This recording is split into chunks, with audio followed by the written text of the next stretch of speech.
to Simpler. We are three pastors, husbands, and fathers on a journey to make life simpler by holding Jesus as the core for every belief and practice. This journey has shaped us to be more like Christ, freed us from the shame of failure, and encouraged us to a deeper love of our Lord and God.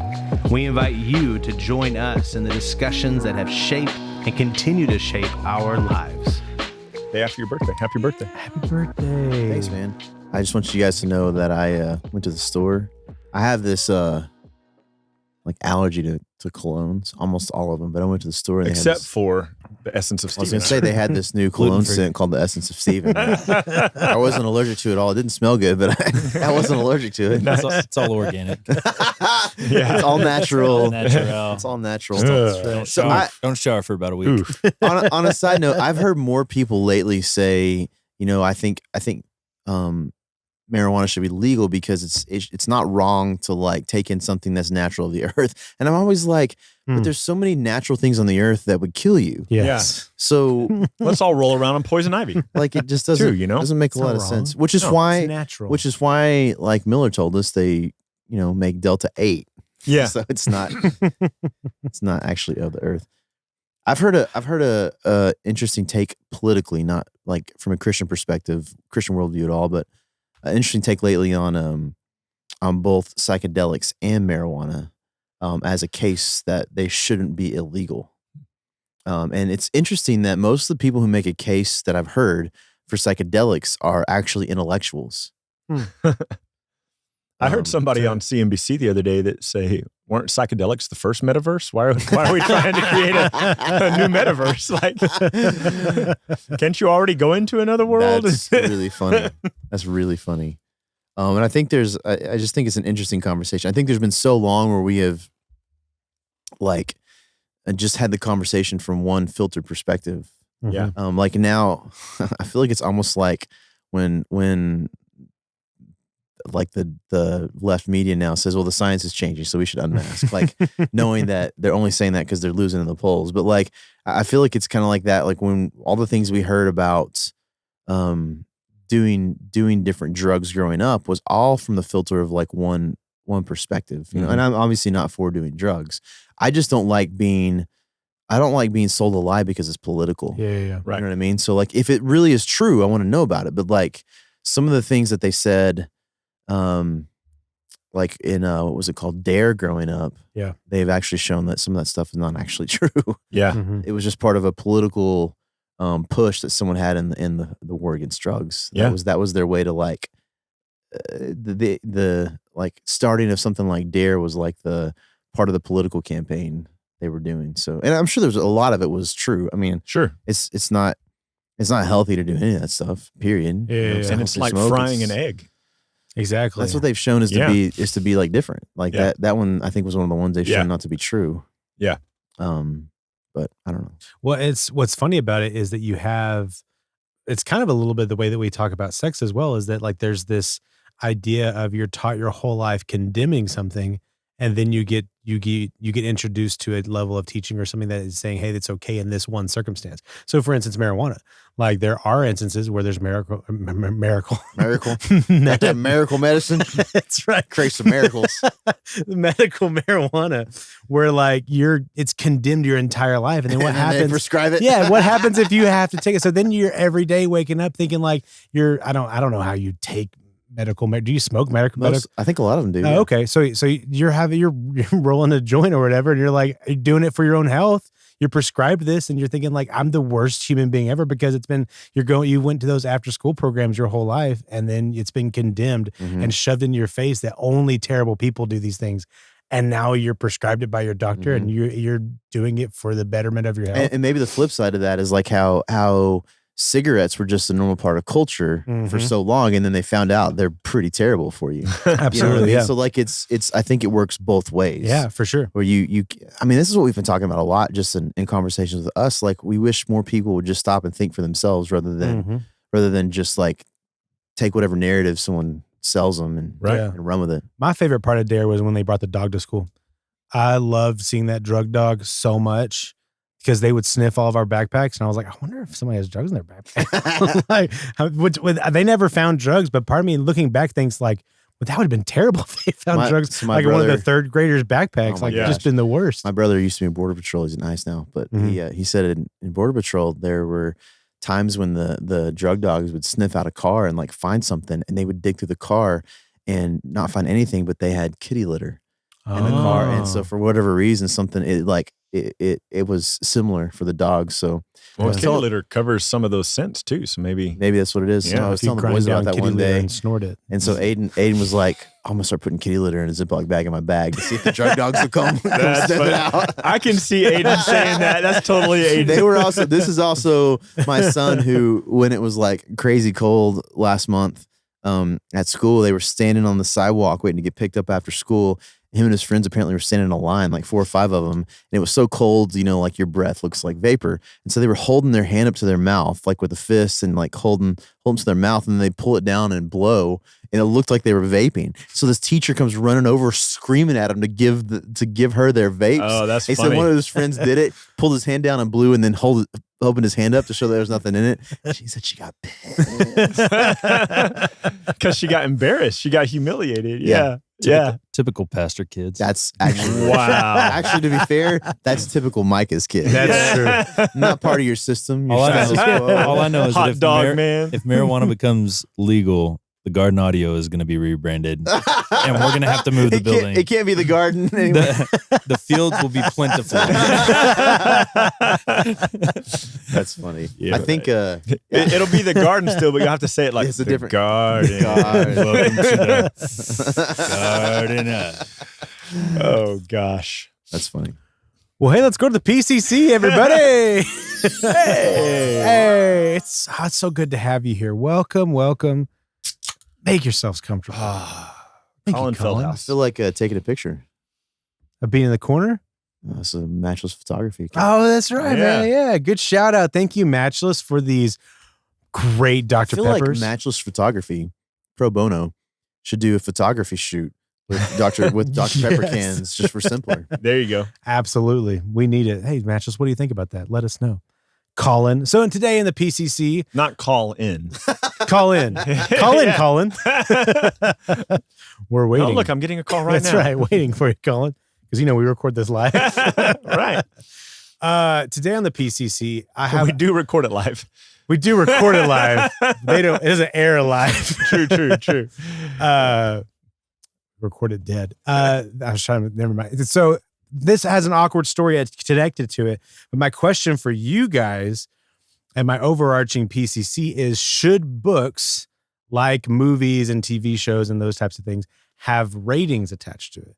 And my awkward story is Don't they Don't they? they don't actually. So I did Really? I did a quick Google search. So I didn't do a super deep dive. Oh, audiobooks. Do audiobooks have a rating? Um, I've seen how actually, maybe not. I've seen on, now that you bring that up, I need to check my app because sometimes it'll say like 14 plus or something like that on there, but it's so small, man. Like it's not like it doesn't say like rating. It's not like a part of the list of things you need to know. It's just something off in the corner. So I'll double check. And if you guys listening or watching know if books have ratings that are more known, let me know. But I know that you can Google a book and it'll say not suggested for this age group because of this. And like you can Google things, but you pick up, nowadays you're not really picking up DVDs as much, but if you were to pick up a movie back in the day, the rating would be in the back right-hand corner and you would see why it's rated that. You'd see why it's rated PG-13, why it's rated R.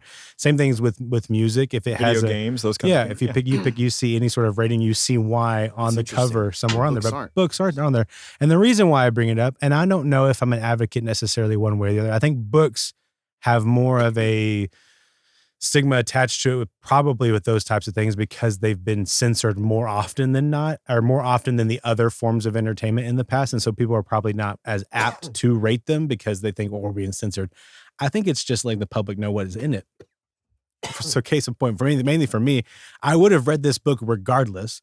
I think it was a very interesting book. It was called The Circle. It was a very interesting take on social media, on technology, on privacy. It's very, very interesting, all written from a fiction perspective. But oh boy, was there a lot more sex than I thought there would be. And by a lot more sex than I thought there would be, I thought there would be zero sex. Right. And so because there was only like 3 sex scenes. What does that look like when you're reading? Like, I don't know, because that's not something I do. So like I was listening. Okay. Listening, it was picturing awkward. you like reading, like, like if you're watching a movie and something bad, because I don't know how you guys do it, but like if there's something bad, you just like, skip forward a little bit. I don't know how that works for you guys for reading. Reading, like, I would have just turned the page and been like, well, like, how do you know? Do you skimmed. like? Oh, okay, so you just go like a real fast sex scene. Yeah, I would have read it more slowly. Oh, I'm sorry. See, what's funny is that, like, honestly, to answer your question, I don't know, because this is the first time I've ever had a sex scene in a book. What's funny is I was talking with Hannah about it, and Hannah does a lot of like murder mystery books, which the way she talks about them remind me a lot of like Lifetime movies. She's like, I feel like there's been more sexual stuff in the books that I've read than you've read. And I'm like, well, yeah, they just feel like Lifetime movies. Of course they're going to have like those sexual moments. I read books about math and numbers, and they don't have. That'd be so funny if all of a sudden there's just like, you turn the page and it's like, boom, chicka, boom. I mean, the only time I've ever experienced that is I used to buy those books they have at the grocery store with like the half naked dude on the front holding the woman in his arms. And right off the bat, you know, if Fabio's on the cover, there's going to be sex. That was Steven, wasn't it? We've been in talks about doing some like audiobook narrating, like reading people's books and turning them into audiobooks. Sweet. We're done. We're out. All I can imagine is like reading a book and being like, nah, I don't want to read. That's one thing it tells you. How awkward is it for this guy? Like, what do you do? What's super weird too is that like, it's just like, I shouldn't say. I know, right? I don't know how any of the people who wrote the book or were involved identify and to use today's terms, but it was a male, from my understanding, it was a male who wrote the book from a female perspective, and then a male who narrated the book. So it is a female's sexual encounter that a male wrote, and a male is now narrating. Yeah, that's weird. And so like, there's a lot of it was super duper. Anyway, so that was my awkward experience. I did think that story-wise, it was important to the development of the character to know that she was getting intimate with these characters, but I could have done without the details. So all that to say, I kind of wish that there was a little, hey, there's some sex in this book. Just so you like a little tag somewhere on the cover, somewhere in there, like, hey, 17 plus. There's some graphic things in this novel. Like I said, I would have still listened to it. I wanted to read the book. But I would have known going into it, like, oh, hey, she just entered into this relationship. This is probably what they're talking about. So that way I'm not all of a sudden like, oh, caught off guard. Oh, he's inside her. Like the words they used were like, I won't say them here. Just, Thank you. I know, right? That's as deep as Pierce. that was unintentional. That was completely unintentional. Oh gosh. But all that to say, my question is, let's get out of this corner. Should books have ratings? Do you guys have thoughts on that? and I'm the best. Apparently the answer is yes. I'm not in this. I can't. I mean, I listen to a lot of audiobooks, but I have like a very small group of authors I listen to. Yeah. None of them are like that. Yeah, right. So like, I don't even know. Funny. I didn't even think it would be in that category, just because it's under, like, I guess it's under sci-fi, so they probably Finance. are. But yeah, you're right. So like, I think that's part of it was like this was under like sci-fi, social media, like that type of stuff. So I was just thinking this is something that's going to come up. So that's why I think, but also I'm also thinking as a parent down the line, like with movies and music, I can spend an hour listening to a record. I can spend 2 hours watching a movie. I don't necessarily have the time to read a whole book before my daughter or kids read a book, so I know what's in it. I think it's really helpful to read a rating thing. Well, and now that there's more people listening to books, Mhm. I think that would probably be more important now. Oh, absolutely. So I think that I don't think that it's censoring at all. I think it helps the public. I think that you can read that rating and know, oh, this is for 17 years old. I don't understand why people would be bothered by it. It's the same. It's the same reason you'd have a rating on a movie or video music game or video anything. games. Yeah. So I mean, no parent's going to play a 60-hour plus video game to know if it's safe for their kid to play, but they can see the mature rating and be like, no, you're not going to play this, buddy. I'm sorry. Like, well, we have family Spotify Mhm. because you put me onto that, Micah, and well, y'all both have been telling me I need to be on Spotify forever, but We'll see how they do with Joe Rogan coming up, and we'll decide if we stay on Spotify. but but I can set my kids' accounts where they can't listen to certain, explicit lyrics Yeah. or whatever and stuff like that. And so, Yeah. which is really funny because they'd still be able to listen to the Beach Boys, which still has a lot of stuff in it, or whatever. Yeah. But Yeah. it's less explicit. less explicit. Yeah. Yeah, totally. Those are the songs, like the subtle- not Beach Boys necessarily, but like, I don't know. but I'm Beach Boys. I'm just dating myself. Like I didn't listen to the Beach Boys necessarily Oh, growing oh, up. I I'm see. just saying like Wait, all of I us. thought- didn't you grow up in the 50s? Shut up. All of us have those songs that when we get older, we're like, oh man, I didn't know it said that. Yeah, like absolutely. you loved it when you were a kid and you're like, Well, oh dang. And that's what's But difficult. you can't too. really miss that in the book. And that's what I was going to say too, is that I think with this one, if I were to take the audiobook or to take the text and just type in general keywords, I don't think you would find anything. Like the guy wrote it in a very clean way. There was no 4-letter words. There was no like typical sensual words. I mean, there was very like, there may have been some anatomically correct words used, but that's another thing I was thinking is that like you would have to rate. It'd be a weird rating scale because I feel like parental advisory stuff. It's specifically based off of How many words they use or whatever. What, like, yeah. No, I mean, it could be. What culture I feel like it deems could be. as words. I feel like it could be. But I mean, I feel like language could be different. movies it's- base it off of content. Yes, so it could Yeah. be the same thing. Yeah. So like this is sexual content. Well, movies actually does all of that. Like as Yeah. far as I understand, like the rating system is based on language, Everything. content, Yeah. gore. Yeah. Even for like horror TV movies, shows. they may not have gore, but it could still be horror content. Yeah. Mhm. Yeah. Absolutely. So yeah, you could have the same rating system for a book. Totally. I actually want to know you guys' thoughts. And if you guys have read The Circle, let me know what you guys Well, thought. I know Amazon just got slammed by a lot of people checking out The Circle to order it. And after your little, No, your they little were- talk, they they're were like, "Hey." wait a minute. I didn't know they had that in that book. I saw that movie. Oh man. So yeah, interesting stuff. Should books have ratings? I think they do. What are we talking about today, Ryan? Nothing along those lines. Not at all. Thank you, Pierce. So today we're going to talk about Israel. We are going to talk about Israel, the nation. We're going to talk about Israel, the people of faith who have put faith at this point in the coming Messiah from an Old Testament perspective. And we're going to talk about Israel, the disbelieving parts of Israel. So kind of the three sections, those who have put faith in Jesus, those who are disbelievers, and then the nation of Israel. And maybe as to a be whole. clear, like I think if we're talking about Israel pre-Jesus, these are people who have put their faith in, Messiah. but specifically as God, the provider of salvation and the coming Messiah. So Yeah, they wouldn't like say Abraham. Jesus. Yes. Yeah, like Abraham. So like these are people who have put faith in the coming Messiah, the anointed one, like Abraham did. But Ryan, Oh, here we go. God calls Israel his people. So doesn't that mean all Israelites are people of faith? Well, actually, Pierce, now that I know the kind of stuff you're reading, I understand why you ask the questions you do. Well, actually, Pierce, what did you say? Never mind.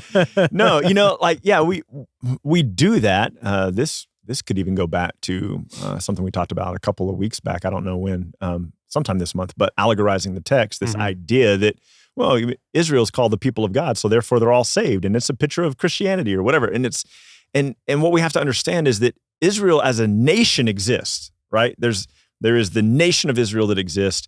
God chose Abraham to be the father of that nation through which the Messiah would eventually come and salvation would be brought to the whole world. And then within the nation, there are components of Israel, people of Israel who disbelieve in Christ. That's why they put him on the cross, right? They're disbelieving. There's a disbelieving component in the nation of Israel. And then there is a component of Israel that's people of faith. Mm-hmm. That their confidence rests in God and the Savior, the Messiah he's going to supply. And so I think when we talk about these things, we really have to talk about it from these three facets. So when God is rebuking Israel in Isaiah 1, Micah, you and I have often liked Isaiah 1 in different things that we've taught, and you've used it before in worship teachings and stuff. But like when God is sharply rebuking the Israelites in Isaiah 1 for being idolaters and for not honoring him in their worship and not coming into the house of the Lord with proper sacrifices and all this stuff, this is not Israel as a whole, and this is not Israel people of faith. These are idolaters. These are people who are worshiping idols, who have turned away from God, who want nothing to do with God. Mm-hmm. He is beckoning them and inviting them to a place of salvation. Yeah. And I think what we would have to argue is just from the Old Testament kind of context, the majority of the prophetic texts deal with these kinds of people, the people who have turned away and want nothing to do with God. Yeah, which I think says a lot about the heart of God. Mm-hmm. Maybe Hosea is one of the best examples of that, Mm-hmm. where he compares him to basically a prostitute, and then basically woos her back even after Right. she's run after other lovers. It's pretty. Speaking of explicit stuff, there should be some Right. ratings. in Dude, some of the yeah, Old if you Testament. rate the Bible. We'd have to rate the Bible. Oh Yeah. my gosh! Like even Ezekiel 16, Yeah. when he And says 23, like, when he yeah. says like I've lifted your skirt and shown them your nakedness. I've always said I think that it's not a good enough. It's not the word's not intense enough. I think compared to what or for what guys he's trying to say. Like I've shown them Everything. I've shown them how well. I think probably what he's. I mean, it's debatable. I think what he's trying to say is I've shown them how loose you are. Yeah. Mhm. Like that. You're not the pure virgin that people think you are. So, but I think Yeah. it's showing. Those stories are showing the heart of God. That even though there's this group of people as a whole of a nation that He calls my people, He calls them Israel. He calls them His chosen people. Has a covenant with them. And even though there's probably I would say a large majority of that group of people who do not believe in God as the provision of salvation through the coming Messiah, He continually tries to woo them back because He had a Yeah. purpose for that group of people as a whole. Yeah. And to be holy as He is holy, to be different, Yep. to be to be a proclamation of who He is, and they continually over and over and over again messed up Yep. in that picture, and God continually woos them back, and even is gracious enough to still fulfill His promise Mm. to bring the Messiah through their line. Yep. in the midst of their sinfulness, Yeah. and the rejection Which of Him is- and their idolatry, Which is part of the reason that He does preserve the nation and Yes. keep the nation, and still does. the nation as a whole. Yeah. It's the reason that He's kept them intact and allowed them to continue to move forward. and He still has plans for them in the future. Yeah, 100%. It's interesting when God through Joshua brings the people to the edge of the promised land. So I'm in Deuteronomy 7 here, Deuteronomy 9. This is about I don't know 68 days ish before they go into the promised land. 60-ish days before they go into the promised land, something like that. And it's more than that. It'd be 80. Anyway, it doesn't matter. It does to me, but it doesn't matter. And so he's about to bring the people into the promised land. And Moses says to them, he goes, don't think that God's bringing you into the promised land because you're righteous. He goes, you're a stiff-necked, stubborn people. And he goes, but because of God's covenant with Abraham, Isaac, and Jacob. And what's really interesting is the promise that God makes to Abraham, I'm going to give this land to your people. I'm going to make you into a nation. He repeats that with Isaac, and then he repeats that with Jacob. He gives that same promise to each of these three patriarchy, of the Israel line. Like Israel isn't Israel when it goes into Egypt. It's Israel when it comes out of Egypt, and so God has made this promise. And so what we see is that to the nation holistically, so here I'm talking about the nation as a whole, including people of faith and people who are idolaters, He says, you're coming into this promised land not because you're righteous, not because you're good, not because you're a nation that's bigger than all the other nations, but because I made a promise to Abraham, Isaac, and Jacob, and I'm going to keep it. And so we're able to see God's, like you're saying, Micah, God's character in that, and that God has an intent, that goes beyond this rebellious nation. Can you speak to maybe turn it a little bit, something I'm interested in? There is a conversation that happens often now where people compare Christians to Israel based on some passages in Romans, and they equate what we would call Christians today as one-to-one with Israel, or that some people even said we are the new Israel. Yeah. And because of that, they will because of that premise, that axiom, they will then go back to the Old Testament promises that God makes to Israel and say these are actually promises that we can claim because they're promises made to Israel, and we are now the new Israel. Yeah. So, and maybe I'm asking it because I think it's important for us to know that there is a distinction between who we are now as people of faith, yeah. And the nation of Israel as a whole, not specifically the Israelites who are of faith. Yeah. There's a little bit of distinction, I think, there as well, but that's for another podcast. So you've said a lot, and I want to answer it well. Don't let me ramble too far off. Steer me, okay? So Romans 9, Paul says not all who are descended from Israel belong to Israel. Where is this? Romans 9, verse 6. Okay. So a lot of people will use that because it goes on to say, and not all are children of Abraham because they are his offspring. Through Isaac shall your offspring be named. This means that it's not the children of flesh who are the children of God, but the children of promise who are counted as offspring. Now, I want to be really, really careful here because the end of chapter 9 shows that the Gentiles have also been included in salvation. Yeah. Which is a picture we see throughout the entire Bible when God tells Abraham that through him, the whole world will be blessed, that all the nations of the world will be blessed. That is the inclusion of the Gentiles in the gospel story. And so the conclusion of Romans 9, Paul's going to quote a couple of Old Testament texts that show that the Gentiles are in fact included in this. But when Paul is saying this here at the beginning of Romans 9, it's not as though the word of God has failed. Not all who are descended from Israel belong to Israel. Not all who are children of Abraham because they're his offspring, but through Isaac, your offspring shall be named. Therefore, it's not the children of the flesh, but the children of the promise. I believe that Paul here is speaking strictly of Israelites. Mm-hmm. He is only speaking of Israelites. And the reason that I would say that is because of the first 5 verses of Romans 9, where he talks about how he has sorrow, he has anguish in his soul, in his heart, because he wishes that he could be cut off from Christ for the sake of his brothers, his kinsmen according to the flesh, the Israelites. To them belong the adoption, to them belong the... So he comes out of this like the Israelites had the covenants, the Israelites had the prophets, the Israelites had the forefathers, the Israelites had Jesus. He goes, I could be cut off for their sake so that they would all be saved.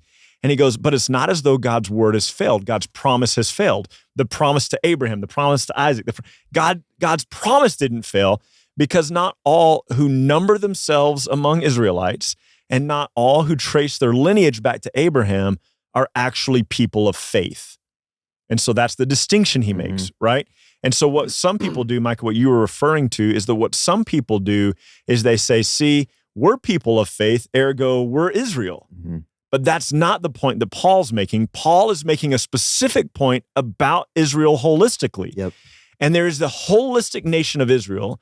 And out of that holistic nation, I'm looking at my hands like I have something in it. And you guys who aren't watching don't even know that, but it's how my brain works. And so it's a ball for whatever reason, and it's kind of goldish in color. It's how, I don't know. It's there. I think it was the seizure medicine when I was a kid, 4 to 7 years old. If, like, someone gave you psychedelics at one point. I was on way too many drugs at 6 years old. It really screwed with my head, and we're just going to pretend that that's why I'm still. Or made this way. you Did you even go to Dare, man? Come on. I thought I was Superman and could fly, and I could not. And anyway, so Paul is speaking about Israel holistically here. And he's recognizing that within holistic Israel, there are 2 groups of people, all of which can trace their lineage back to Abraham, all which can call themselves Israel. But then Paul says, but they're not actually children of Abraham, and they're not actually people of Israel unless they're people of faith. And so this is not an inclusion yet of the Gentiles.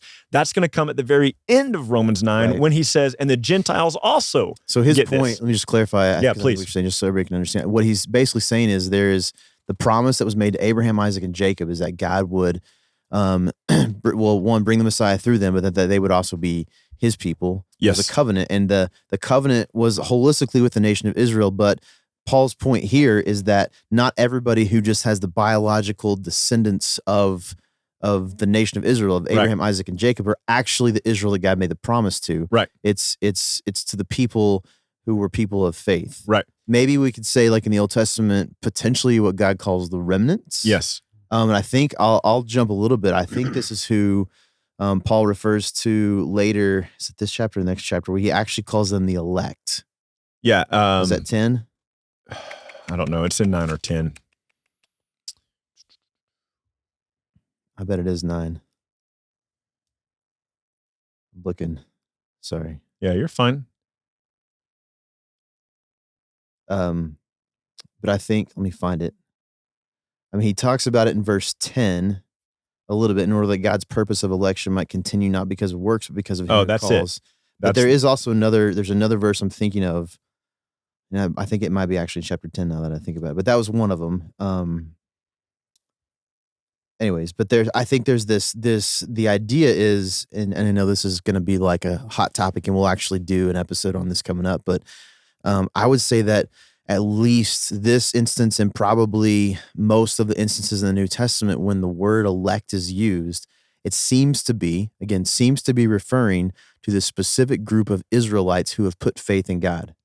That's who seems to be. That's not the verse I was thinking of, 10, but there is another one. But that one I think is. Were you thinking about 11:7? Maybe it is 11. Yep. That's it. Yep. Which says, "What then? Israel failed to obtain what it was seeking. The elect obtained it, but the rest were hardened, as it was written." Believing Israel. Yes. Yeah. And so I think, I mean, at least in this particular instance, in 11:7, that's what I was thinking of. Thanks, Pierce. It seems to be like there's this group of people in the nation of Israel as a whole that God calls the elect. This is going to be one of the rare times that I stop you and say, it is not seems. It is 100%. And it's 100%. And what I love about you, and one of the things I've learned from you, is to use language like seems and like I think and I feel like, but 100% because of the verses that precede that, the first 6 verses that precede that. I feel the same way too. Yeah. Which is telling us a story from 1 Kings 18 and 19, 17, 18, and 19.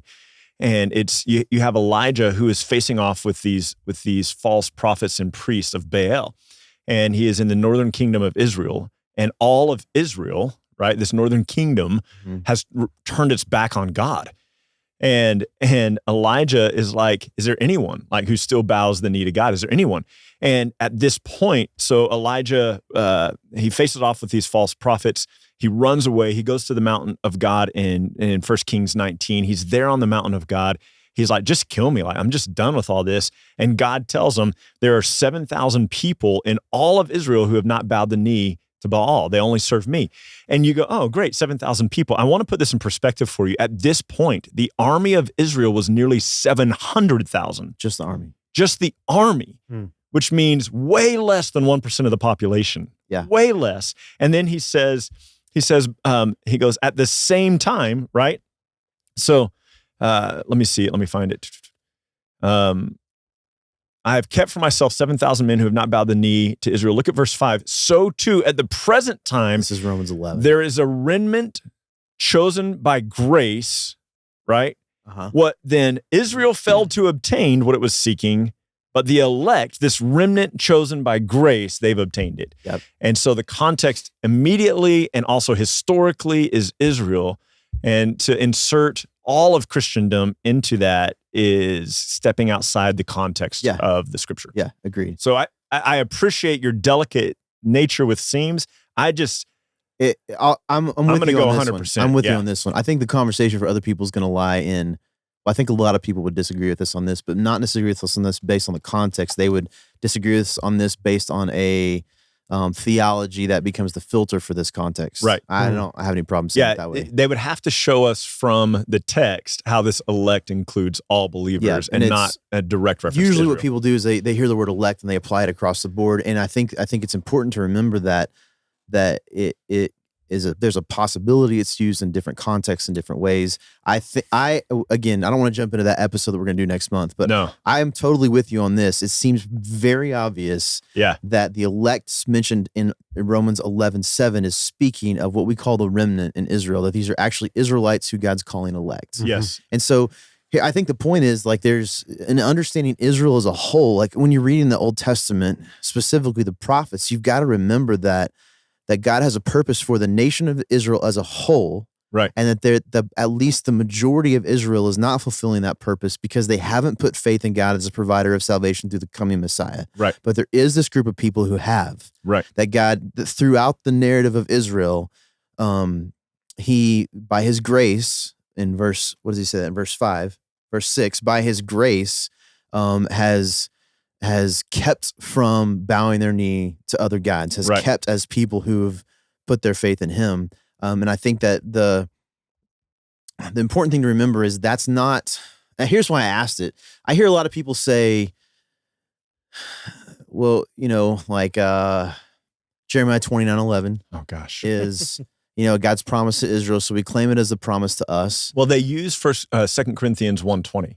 As many as are the promises of God, they are all yes in Jesus Christ. So they use that as a blanket statement to say any promise God has ever made. Yeah. This is a different camp, though, that I'm talking about. Gotcha. That's like a more general. There's a camp of people who believe that we are now Israel because we are people of faith. They will use Romans 9 to talk about it that way. And then the conclusion is because of that, we claim all the blessings that God gave to Israel, which I always ask, and I'm still waiting for an answer on this from my friends. Like, if that's the case, shouldn't we also be worried about the curses of God that he proclaims to Israel? Like, 100%. It can't be one and not the other. Yeah, 100%. So, and I'm still waiting for an answer. So all of you people out there who are like, this is hogwash, then at least answer me that. If you're going to claim the promises of God to Israel in the Old Testament, why are you not claiming the curses of God as well in the Old Testament? I just really like to know. But point being, this, I believe we would all be in agreement on this idea of not all who are Israelites are of Israel, right? In terms of not God's everybody whose genealogy is traced to Abraham is Israel. His point is this isn't Christians across the board. In his context here, what he's saying is just because you're an Israelite doesn't mean you're someone of faith, right? And you actually see Jesus talk about it this way in John 8. I was going to get there, yeah. Okay, go ahead. Well, I was going to expand it a little bit and say that maybe what we could do, because this is used universally, people of faith, be it from, or as Pierce always says, may it be from, is that how you say it? May it be? I have no idea. We love Pierce. Yeah, it's one of your Piercisms. May it be from Israel or may it be from the Gentiles. One of the things that's consistent across the board is calling them sons of Abraham. Yes. And so a couple of examples from that. We talk about this all the time. We like this text, Romans 4. Not that there's a text we don't like, except for, as we said a few episodes ago. You always say this is my favorite, and it's always your favorite. I know. Like the next one's your favorite too. Yeah, it is. So in Romans 4, Abraham's faith was credited in him as righteousness. This was written not only for his sake, but for all who believe. And then now we have in Romans 9, just because you can prove your family tree goes back to Abraham doesn't mean you're really a child of Abraham. So 3 really quick things. Ending in John 8, Micah, where you brought up. In Luke 13, there's a woman who's been bent in half for 18 years with a disabling spirit, and God heals her. Jesus heals her on the Sabbath, and this incites wrath and judgment against Christ by the Pharisees and the religious leaders of the day. And he says of them, ought not this woman, a daughter of Abraham, who Satan bound for 18 years, be loosed from this bond on the Sabbath? Now, when Jesus calls someone a son or daughter of Abraham, he is meaning person of faith, which we'll see in just a moment in John 8.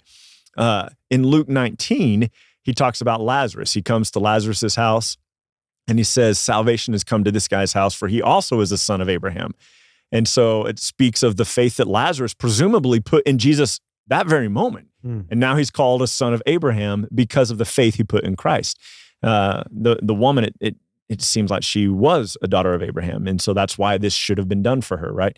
But then in John 8, and you have these guys who are coming to Jesus, and he says to them, you don't belong to Abraham, because they're trying to say to him, like, they're trying to prove to Jesus how good they are. And he goes, you don't belong to Abraham. And they're like, we're not born of adultery. Of course we belong to Abraham. And he goes, no. If you belong to Abraham, you'd know me, you'd love me. And then they try to trump him. They try to one-up him. And they say, well, we're not children of Abraham, then we're children of God. And he goes, nope, you're not that either. He goes, because you would believe in me if you were children of God. And so Jesus, and then he goes on to say, you're actually children of the devil. And so when Jesus calls someone a child of Abraham, or when Jesus called someone a child of God, he's speaking of those people of faith. Yeah. And Abraham was one of those people. And Daniel was one of those people. And Jeremiah was one of those people. And Isaiah was one of those people. And Joshua and Moses seem to be those people as well. And so there are these people in the Old Testament who are part of holistic Israel, who weep over the sin of Israel, who are faithful to God, who love the Lord, who have put their faith in his promises. And so we've got to be really careful. Like, I hear people who will say stuff like, allegorizing the text. They'll preach a text about idolatrous Israel, and then they'll say in front of a group of believers at church on Sunday, man, we're idolaters too. And no, we're not. We are not. because the difference is these guys were not proclaiming God as God. They had nothing to do with him, and they didn't believe his promises, and they weren't looking for the Messiah. We are not like idolatrous Israel. I'd like to make a correlation. I think that, there is, I think, a similar situation in what we call the church today, and I don't mean the church in a generic term of people who've put their faith in Jesus. I mean in like cultural Christianity, where I think we have lots of people that go to church that have never put faith in Jesus. Yes. And so I don't have any issue with calling things that happen in certain churches idolatry. Sure.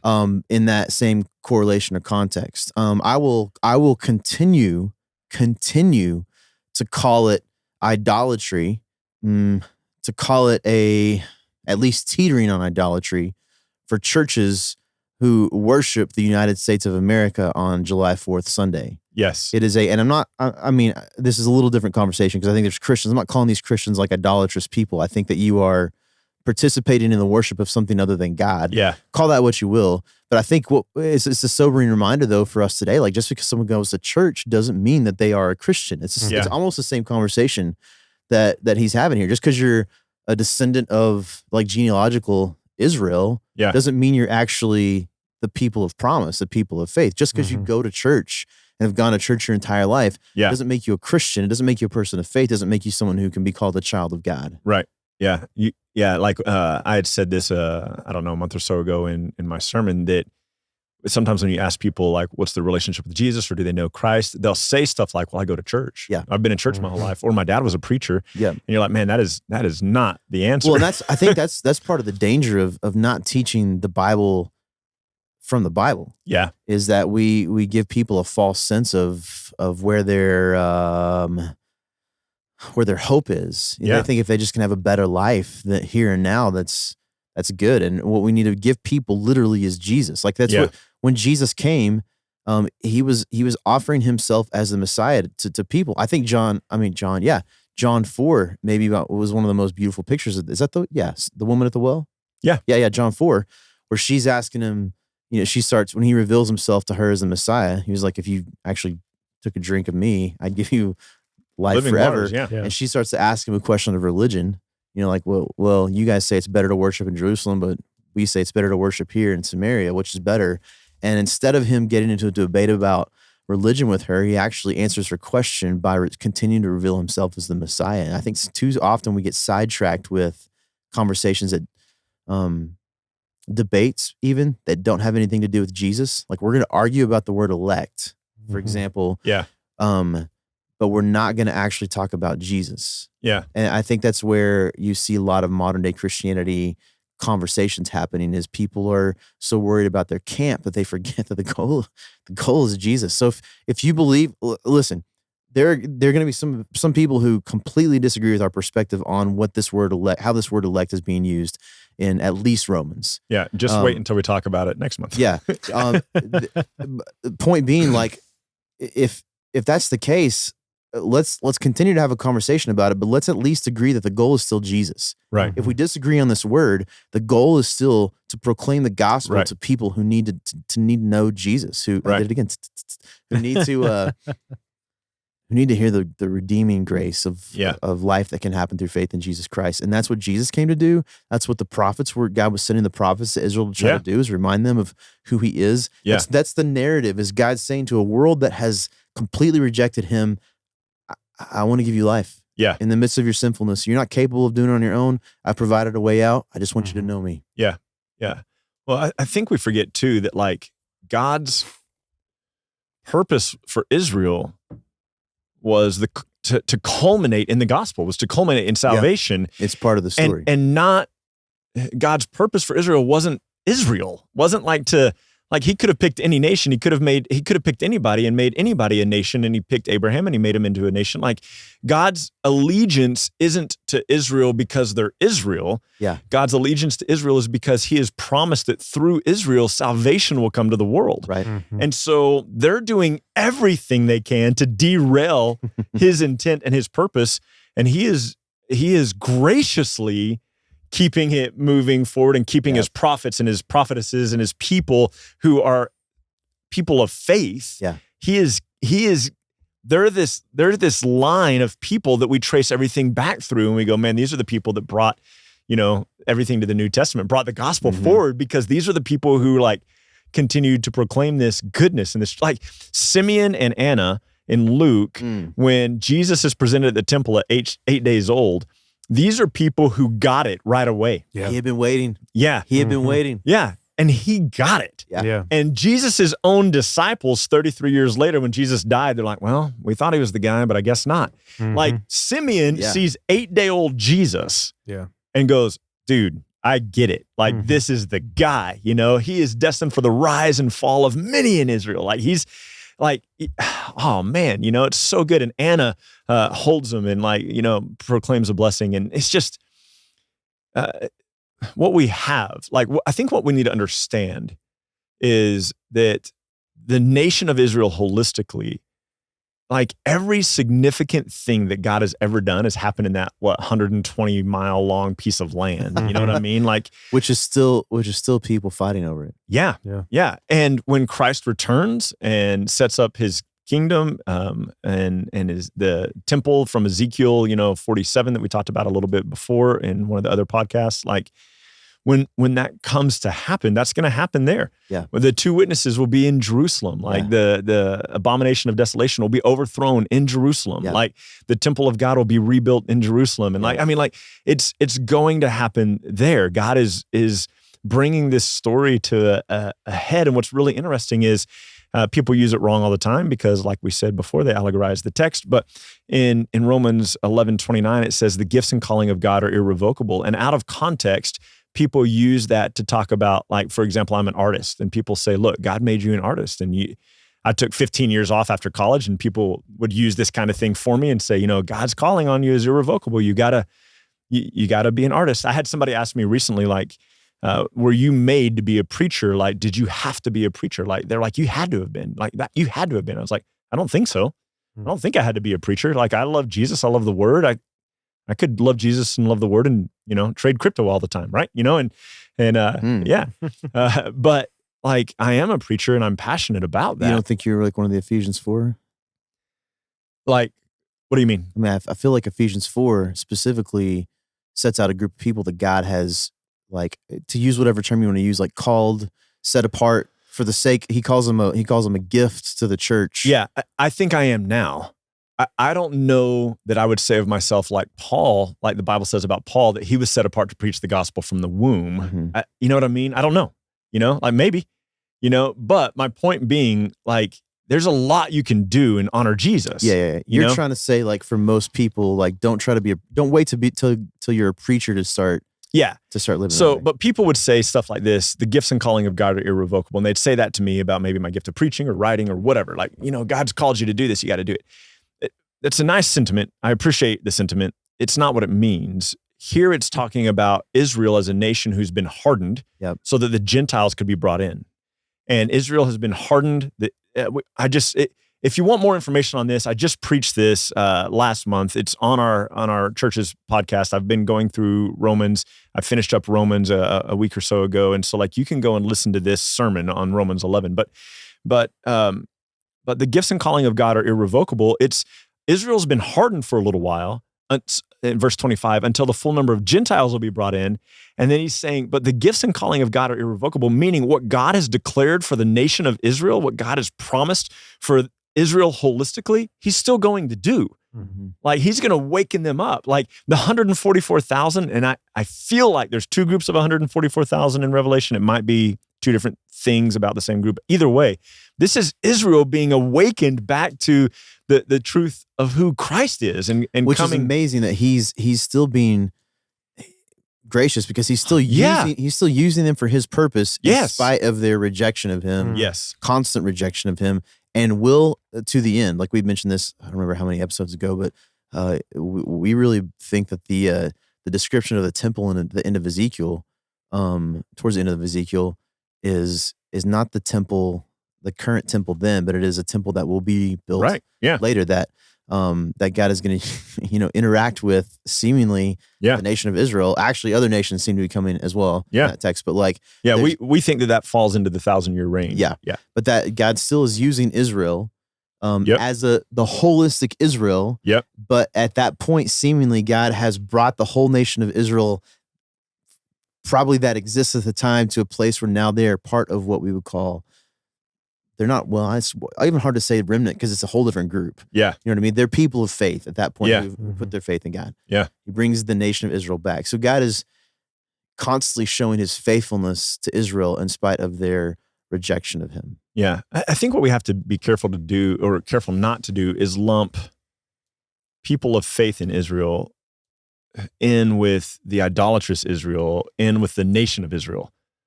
Like we can't do that. We've got to be smarter than that. Like if I say my family, then probably most of the time I'm talking about Michelle and the boys. If I said every Saturday we have lunch with Michelle's family, I don't mean me and the boys. I mean Michelle's entire family, her mom, her sister, her brother, sister-in-law, like their kids, right? Like when I say that we just, a few weeks ago, we went and saw my family. Like, obviously, I'm not speaking of Michelle and the boys. You know what I mean? Like, I'm speaking of, because over spring break, we went and spent some time with my mom and her husband, Greg, and saw my sister and her kids. And like that's what I don't know. Like, we do that all the time. And yet, for whatever reason, when we come to the Bible and we get dumb and we're like, like we think that Isaiah is lumped in with I'll just tell you one of my favorite stories that I think separates all these people. Israel holistically, at this point, there's just Judah left. It's in Jeremiah. Babylon is threatening to come and take them all away. And Jeremiah, the prophet, gets up in front of them all and says, don't resist Babylon. Like, this is God's discipline on you. This is God's judgment on you for turning away from him. And there are people within Judah, Jerusalem, who are weeping over the sin of the people. Mm-hmm. And he says, when Nebuchadnezzar comes, go with him, submit to him, and go and live in Babylon for the 70 years. And the people who are grief-stricken over the sin of the nation, like, you see this in Daniel, you see this in Nehemiah. Daniel and Nehemiah weren't these heinous sinners. These were faithful people who were in captivity, who were weeping over the sin of Israel, the nation, right? Yeah. And he says, so Jeremiah says, when he comes, submit to that discipline of God, go and be trained by it, and God will preserve you there, and he'll protect you there, and he'll bring you back. And he says, if you don't go, God's going to kill you all. and so there were the people like Daniel's and the Nehemiahs and those guys who went.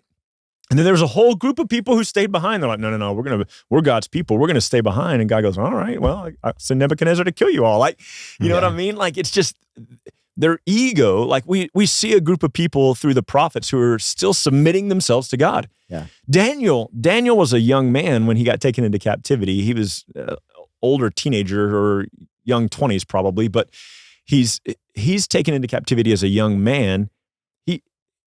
He's not responsible for his parents' sin, but because God says, this is what I'm going to do. This is what I'm going to do for my people right now. I'm going to discipline them. I'm going to train them by it. Daniel goes, okay, I'll submit to that and I'll serve you, God, faithfully. And I'm still going to pray to you 3 times a day. And like, his heart was still for God, Ezra's heart still for God, Nehemiah's heart still for God. Like, and we can't say that these people were part of rebellious Israel. Yeah. It's different. Yeah. And so there's Israel as a whole.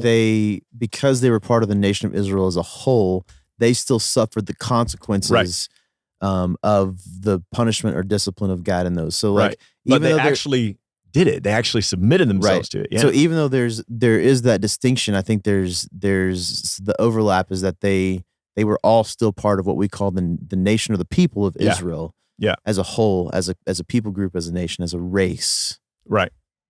Yeah. And then, so they're part of Israel by genealogy, but these people who are weeping and grieving over it are sons of Abraham, people of promise, whereas the people who are rejecting God out of the nation holistically are people of flesh, right? And they have rejected God. Right. I like how Paul talks about in Galatians. Is it Galatians 4 where he talks about the 2 mountains? Or is it 3? Yeah. 4? Well, 4. Talking about Hagar and yeah. That's 4. Yeah, Galatians 4. I think that's a great way to think about that too. Yeah, it's the people of present Jerusalem. Yeah, those who are in slavery, and then the new Jerusalem, those who are under, who have come to know Christ. Yeah, and just 2 mountains, I think, is such a. You just kind of see that imagery throughout the scripture as well. That's a whole other podcast too. Good. I think it's a great way to look at it. So I think the important thing to remember is that God had a plan for Israel. Still does. Still does.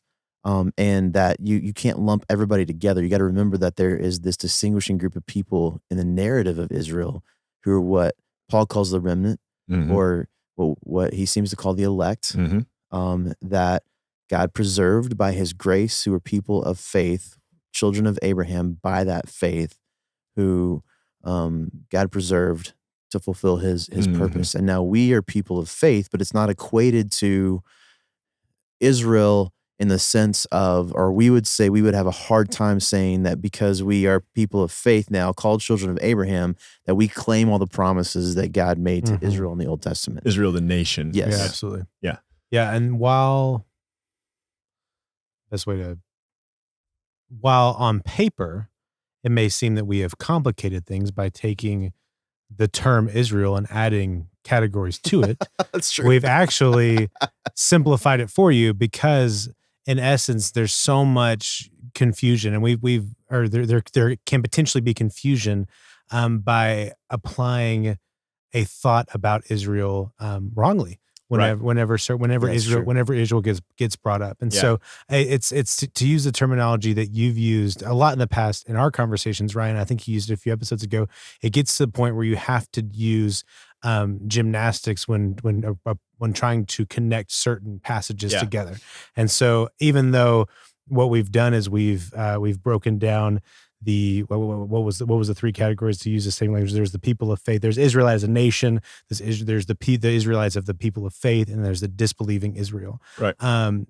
Complicating it by giving it three categories. We're actually simplifying it for you guys, for understanding of the scripture, for understanding of Israel as a whole. So you don't read Isaiah as this is what God's saying to believers. Absolutely. Yeah. And so don't look at this as information overload, but thinking of like, oh, thank goodness, now I can take this, and as I'm reading the scripture, as I'm talking about Israel, I can think, okay, well, what category does this fall into when they're discussing Israel? How is this playing out?